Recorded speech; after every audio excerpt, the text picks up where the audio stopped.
is a very special fireside chat, much anticipated, with the Ordinals core protocol team.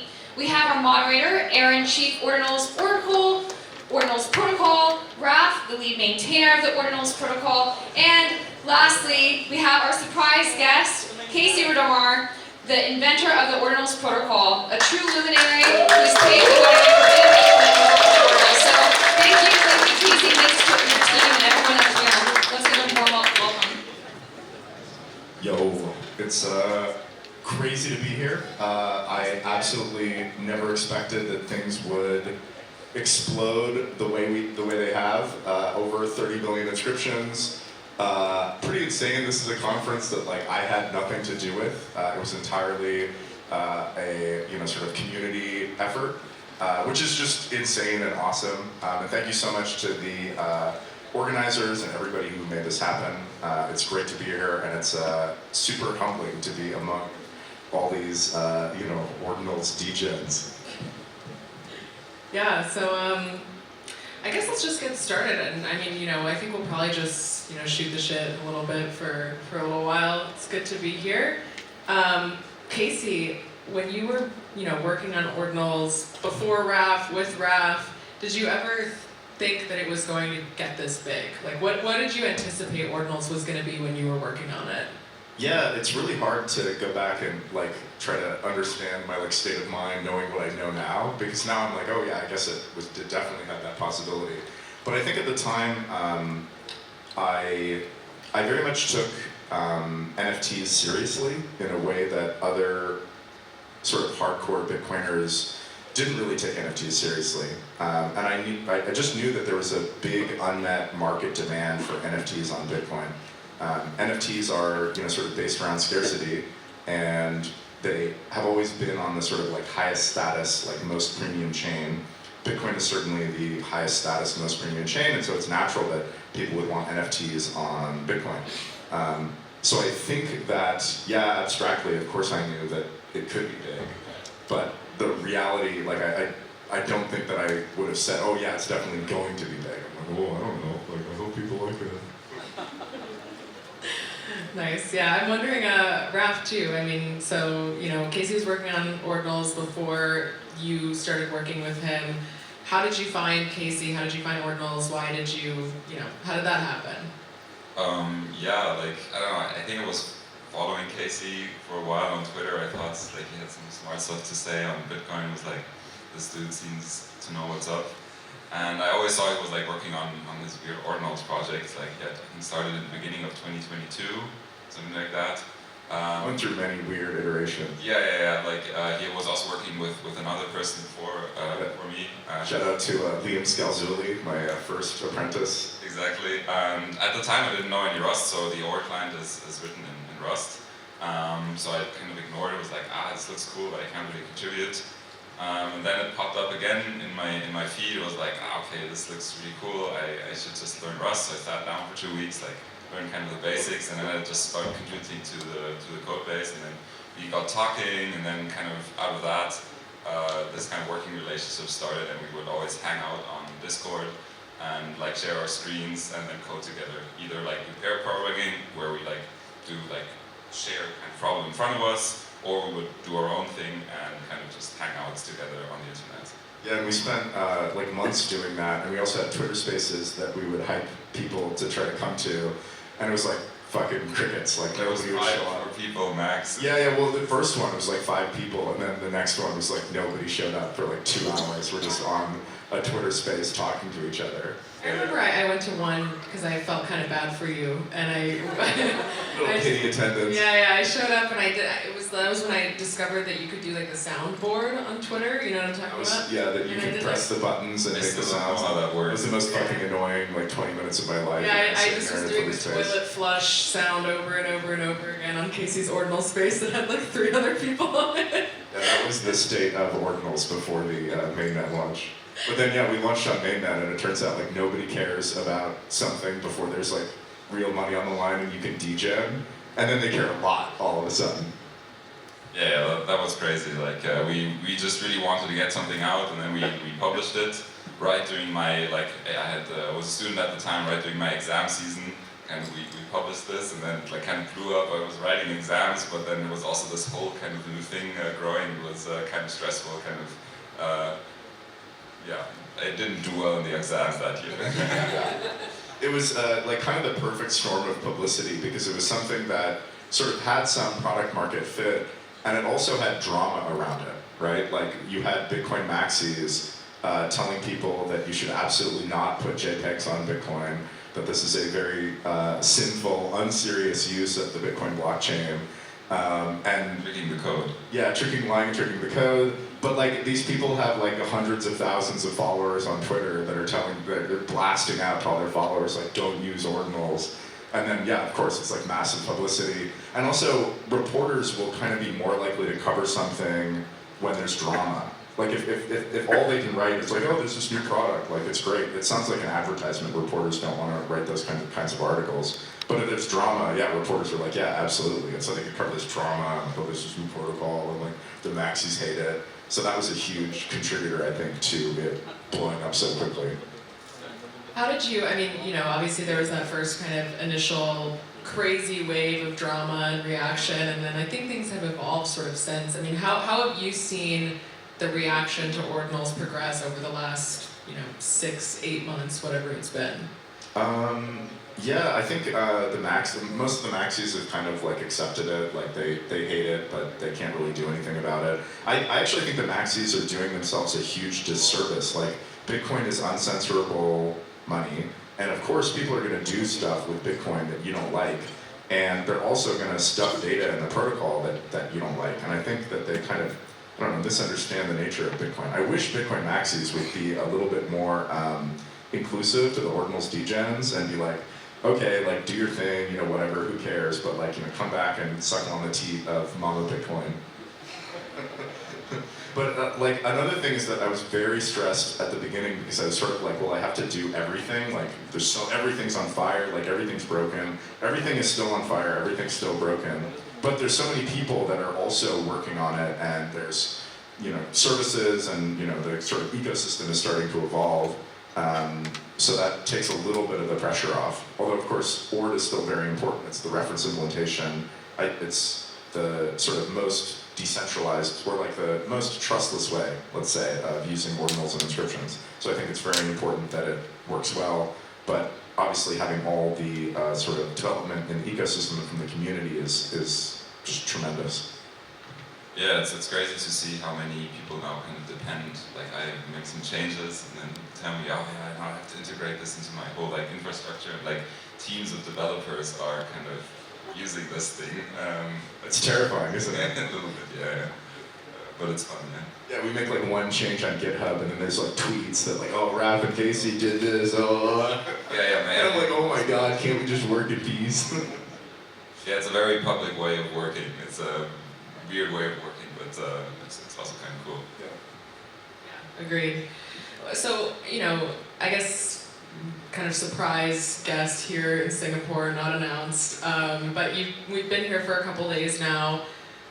You've talked to a lot of people. What's your takeaway? Any kind of thoughts? Meeting the builders, meeting the degens. What's your impression been? First on Singapore. This is my second time in Singapore. I was in Singapore 10 years ago, and I had an absolutely magical time. I went to Singapore for like 4 days, and I left Singapore, and I was like, wow, that was a great trip. But I didn't do anything. Like, why was that a great trip? And it's because I just ate at hawker centers 4 times a day for 4 days. And the food here is just incredible. People are super friendly. So yeah, shout out to Singapore. I'm a big Singapore fan. Yeah, takeaway is, one important takeaway is, I'm really actually pretty content with ordinals and inscriptions being this kind of, these like weird, like trinkets, and like DeFi and tokens, like I don't know, whatever.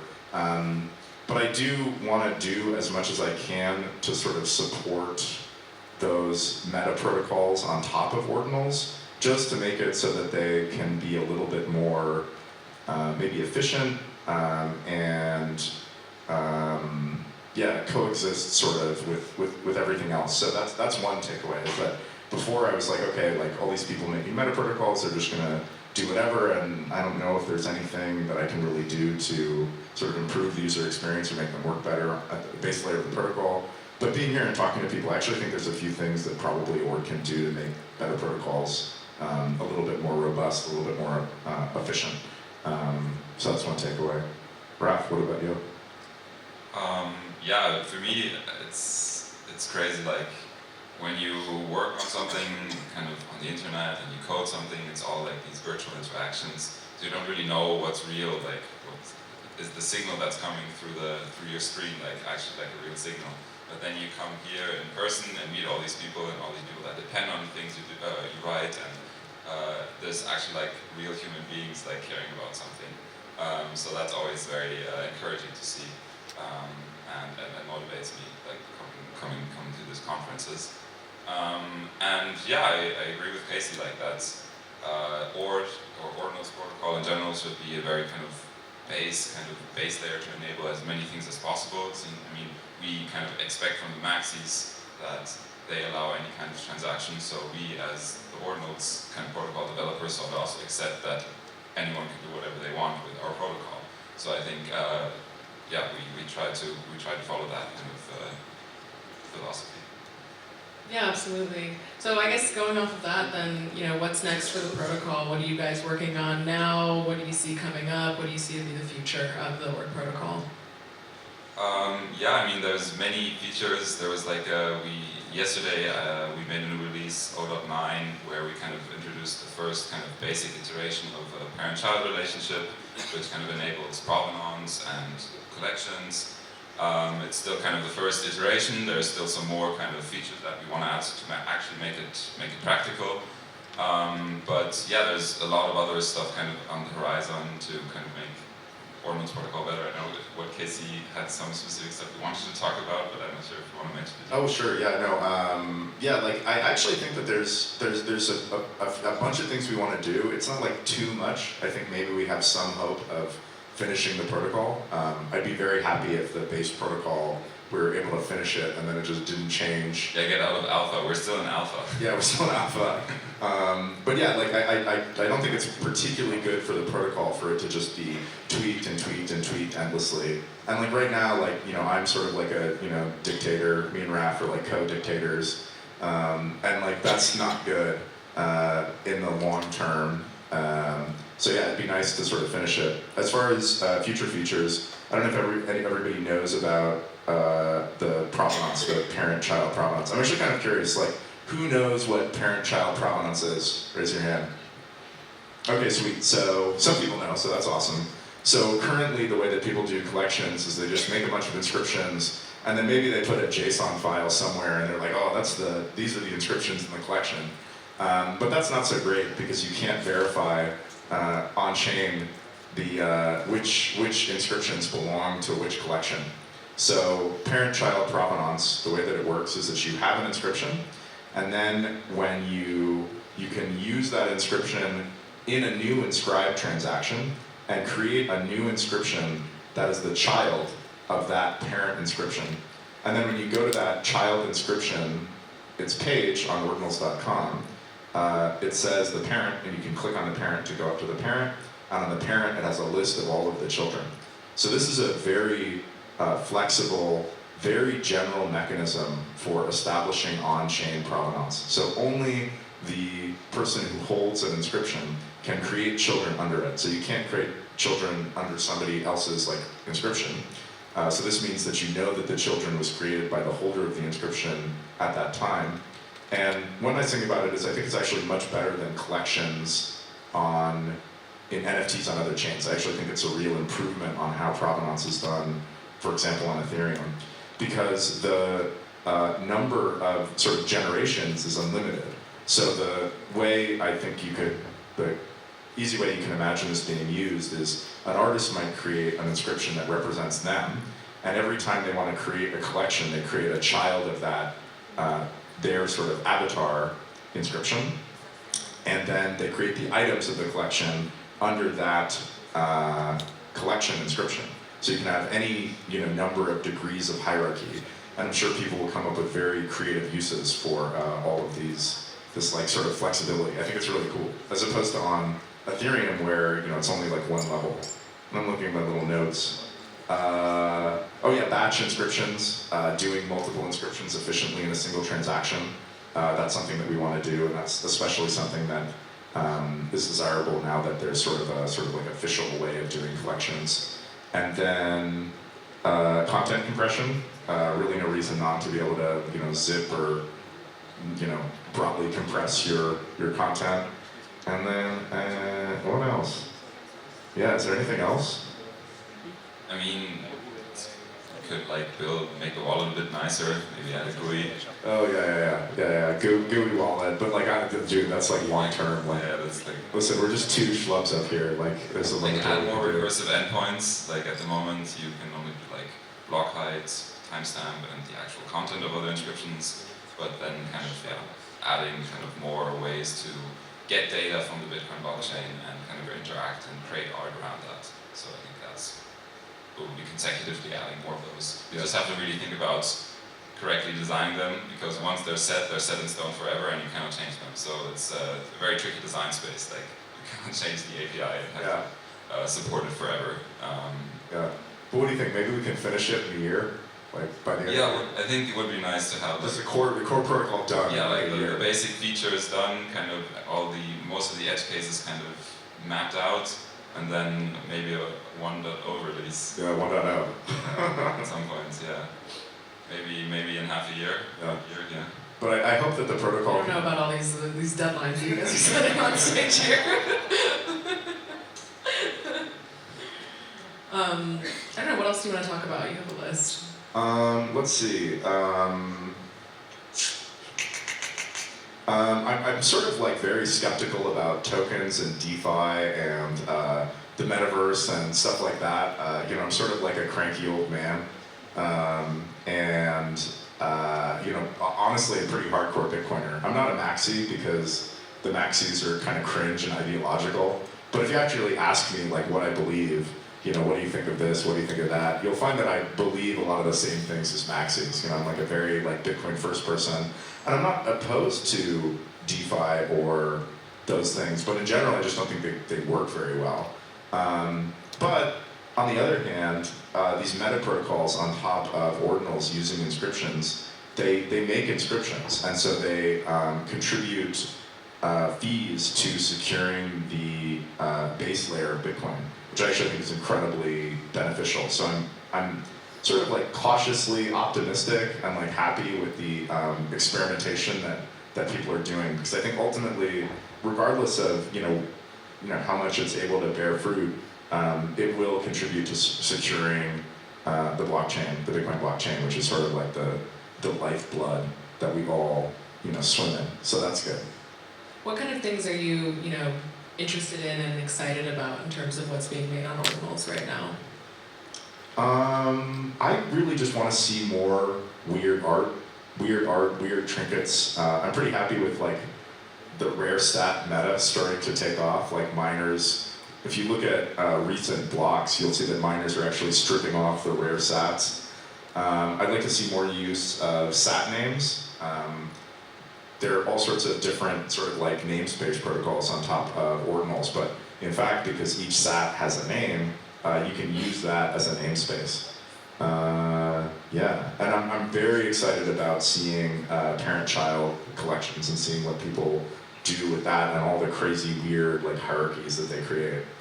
Yeah, it's gonna be cool, kind of people that are very good at front end to design cool ways to explore these hierarchies. Like right now, we just have like an HTML and you can kind of click through, but it's like people who are more talented than us in front end can like I think build really cool kind of visualizations of how you can kind of explore through different parent-child relationships. I'm excited to see someone do something creative there. I definitely agree. I want to see like generations upon generations of parent-child relationships displayed in a way that like would allow for an artist to show all of their work just through those kind of relationships on Ordinals. You just put the top level inscription and you can see everything. Yeah, absolutely. It's also really cool because it means that you don't really have to rely on the sort of traditional like word of mouth marketing to let people know that an inscription is yours, right? If you have an inscription that everybody knows about, everybody, sees when it's used to create a child, you don't need to go on Twitter and like shill your new stuff, right? It's sort of a form of automatic advertisement. They'll see, the children and know that it's yours, and if you have a good reputation, they might be interested in buying them. So when will we see more than just Inscription 0 from you, Casey? Oh yeah, right. Yeah, the funny thing about all this is that, I guess, so talking about like why I made Ordinals, I saw NFTs in like 2017, and it was like CryptoKitties and like punks and stuff, and I wasn't really interested in it sort of at all. I don't really have a collector's like mentality, so I was like, whatever, I don't really care about that.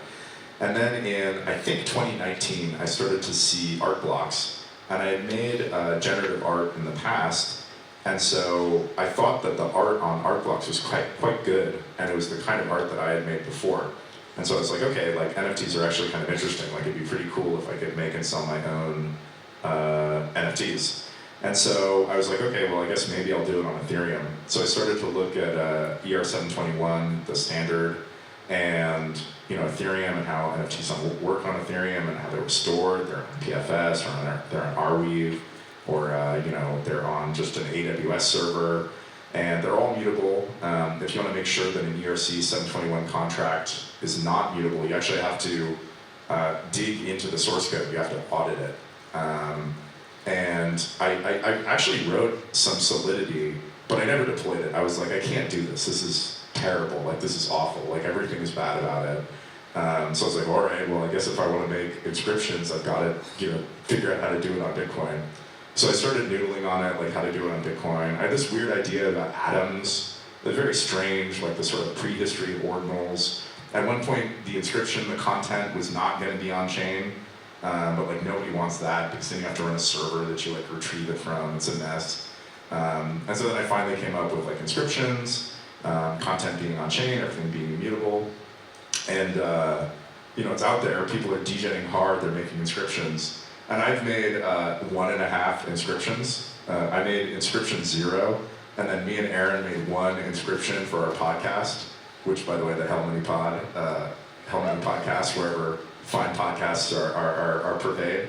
But I haven't made any inscriptions. I haven't degenerated at all, So, but now that we have parent-child, that's sort of like the, okay, like, because I don't have to go out on Twitter and chill and be like, oh, look, this is my inscriptions. But yeah, like, maybe soon, who knows, I'll make some inscriptions under the Genesis inscription. Yeah, we'll see the skull at the top of the giant tree and the weird branches coming down. You're in collection. Let's see, one random thing is, we got to take care of the Bitcoin blockchain, so be careful of UTXO bloat. I think that a lot of the sort of downsides of inscriptions are, Ordinals inscriptions are overblown. A lot of it is just kind of hysteria. I think the V pressure is good. However, creating a bunch of UTXOs and not spending them is not the best. So recycle your inscriptions when you're done with them. Your inscription UTXOs. Yeah, we need some kind of service that acts kind of as a black hole where everyone can kind of send their unused UTXOs. Yeah, we should have a recycle command in the wallet. Yeah, something like that. Everyone recycles, good for the planet and for Bitcoin. Yeah, that's pretty good. Yeah, no, I mean, I think that's been like a big, it's been nice being here. We got to meet Domo, for example, like just actually really kind of digging into that side of things more and figuring out like where things can be made more efficient. I think is a major takeaway from this. I'm like BRC 20. It's kind of interesting. I have interesting feelings about BRC 20. On the one hand, one thing that I think is really cool about it is it's very much in what's called the worse is better design philosophy. And that sounds like an insult, but it is absolutely not. When you sort of hack something together and find the simplest thing that can possibly work, those are the solutions that ultimately wind up taking off. And you can kind of see that in Ordinals and Inscriptions. Ordinals and Inscriptions are like caveman technology. It's not doing any of this complicated homomorphic encryption nonsense or like taproot asset trees or like weird RGB commitments or whatever. It's very simple and it works, and I think that BRC20 is sort of in that vein. I think it's unfortunate that BRC20 doesn't require you to spend the UTXOs that are created when you mint tokens. So I look forward to maybe an evolution of BRC20 or some other token standard that lets people sort of makes it even more a little bit like ordinal native, so that the tokens actually live inside of UTXOs and you have to spend those UTXOs. Yeah, I guess we should probably wrap it soon because it's getting pretty late here, and we definitely want to get to that after party. But Should we take some questions from the I audience? was gonna say, I don't know, does anyone have any questions? Like, we'd be happy to take them. Yeah. Right there. It's not implemented in. He asked, by the way, just for anyone who couldn't hear, he asked, can a child inscription have multiple parents? That's why they pay the big moderator bucks. Yeah, exactly. So yeah, that's actually something that is kind of cool. It's not implemented in org yet, but there's no reason that it couldn't be. And so you can have eventually once we do it, you can have a child with multiple parents. So you'd see in the list. Yeah, there's no reason that you couldn't do that. Yeah, right there. So we see the Ordinals are used setting up to doing how about making it Well, maybe it's better actually, instead of sending them to a burn address, just donating them to the miners as fees. You can just donate them and then it'll fund the security budget. What do you mean make them mutable? No, that's probably something that we'll never do. That's against the core philosophy. Yeah. It's supposed to be immutable, so I don't think we'll do that. Probably not. Any plans for CIDs? What are CIDs? Content identifier. So you know if something's the original one. Yeah, content hashes. Yeah, we have a PR open. One of our contributors opened a PR on that, so you can see an inscription, and then you can see the content hash, and you can also see how many replications of that hash exist. Yeah, it's a draft PR. It's sort of like when we get to it. Yeah. Yeah, it's pretty simple, although, you would be able to see whether it's the first instance of that content. Although, I'm always a little bit hesitant hesitant about this, because obviously you can change just one bit of a piece of content and get an entirely different content hash. But yeah, if you find me afterwards, I'm very curious about what you're looking for in a feature and what the use cases are. But yeah, we should be able to do that. Questions? Anybody? I have not looked at the ORC cache spec in depth myself, so I cannot comment. However, anything if it encourages people to spend those UTXOs, then that's good. But can't comment on the rest of the spec. Anything else? All right, should we call it? Yeah, I guess so. Any final words? Yeah, I guess just have fun and be good, and remember to in between degenning on ordinals and inscriptions and crazy tokens, buy some Bitcoin, stack sats. And thanks everybody for coming here. This is awesome. I've met so many cool, friendly people. The enthusiasm for ordinals and inscriptions is truly humbling. So yeah, thank you so much. And thanks Ordinal Summit for having us. It's been great.